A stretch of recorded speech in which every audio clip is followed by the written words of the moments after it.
So we will start with the first one.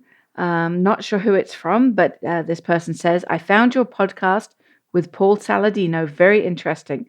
I'm wondering, with the new research coming out since HLC1 was filmed, where you state the importance of fiber in our diet, where do you stand with a diet that eliminates it altogether? What do you think could be major negative implications?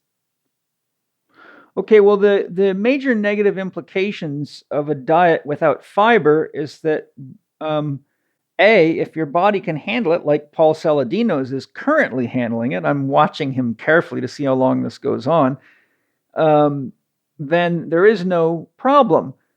And if you look at my book, How to Eat, Move, and Be Healthy, I show you the poopy policeman and the poopy lineup. And your poop's a very, very good indicator of how you're doing with regarding meeting your needs for fiber, and not only how your poop looks and smells, but how easy it is to pass. You should not have to struggle to do a bowel movement. And when people get low on fiber, they usually start getting heavier, darker, stinkier poops that are harder to pass. And that's not ideal. So there's as wide a range in our need for fiber as there is as wide a range as there is for our need for different macronutrients in our diet, which can range from nose tail carnivore all the way to hardcore vegetarianism and veganism on either extreme. And the fiber has a number of benefits, from its ability to pull toxins out of our body, to clean the colon, to sweep parasites out of the body, and things like that. It's an effective bulking agent. And there's probably other benefits to fiber, but it's been years since I studied fiber issues. Um, so I think it really boils down to paying attention to what your body's telling you. If you're not getting enough fiber, one of the things that's likely to happen is you're going to start accumulating toxins in your body, and that leads to things like skin problems. If you have chronic high levels of toxicity, it can lead to adrenal fatigue or adrenal burnout. It can disrupt your ability to sleep effectively. Can cause a lot of problems with cognitive performance. In other words, you tend to lose mental clarity, and your capacity to maintain a train of thought can be diminished. So there's many, many indicators. But if you look, for those of you that really want to master individual eating and not get caught up in any dogma, then my primal pattern eating online training program, which is a chunk right out of Holistic Lifestyle Coach Level 2 that I thought was important to share with the public, teaches you 3 methods. Each one of them grows in potency, but tends to be more challenging for those that are clogged up or trapped in self-limiting belief systems. For example, if you don't believe in muscle testing, it'll never work because you don't believe in it. If you don't believe in the soul connection won't work.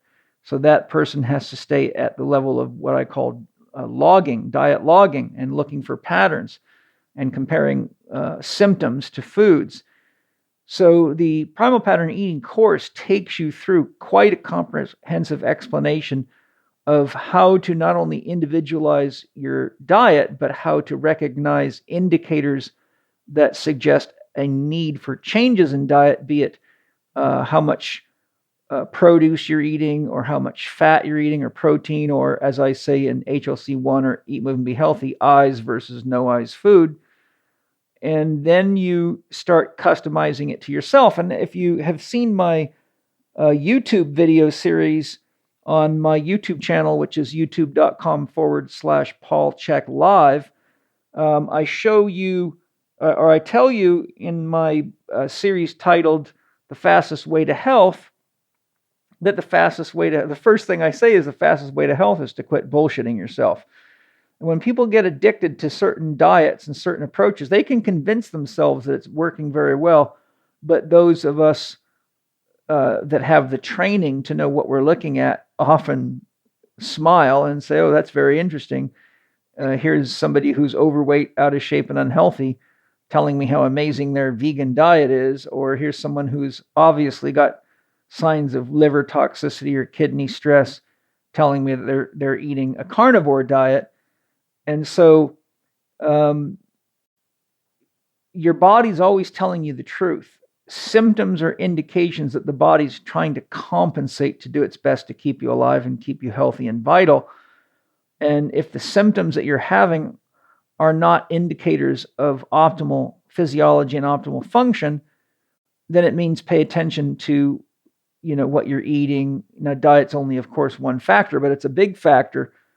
And look at the quality of the food and the level of toxicity in the food, etc.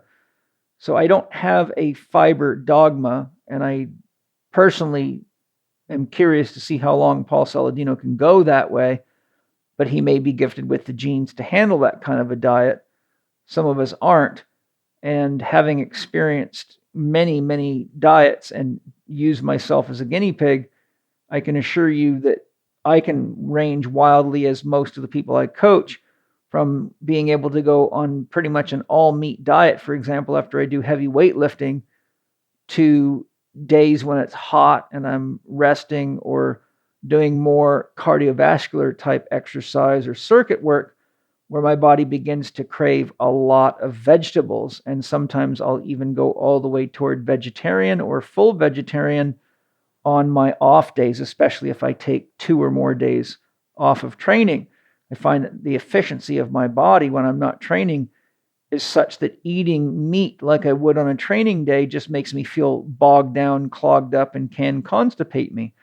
So the point I'm trying to drive at is there's such a wide range of difference between not only individuals, but within a given individual, depending on the environment they're in, depending on the kind of toxicity and stress within them from things like mercury poisoning, heavy metals, environmental toxins, food toxins, metal in their body, such as things like mercury amalgam fillings or other things that can be poisonous to the body, how they're doing in their relationships. There's, all the factors I talk about in How to Eat, Move, and Be Healthy and all throughout my training are all indicators that can influence what our diet is. So we not only have our genetic needs for things like fiber or plant food versus animal food, but we have our body's need for resources that have to do with what's happening internally at any given time. So a body with a lot of toxicity may crave a lot of high fiber foods to aid in detoxification. And if somebody's on a dogma, such as a carnivore diet, they'll either not listen to or ignore those indicators, and they end up telling everybody how great their diet is while they're getting sicker and sicker. So that's really my approach.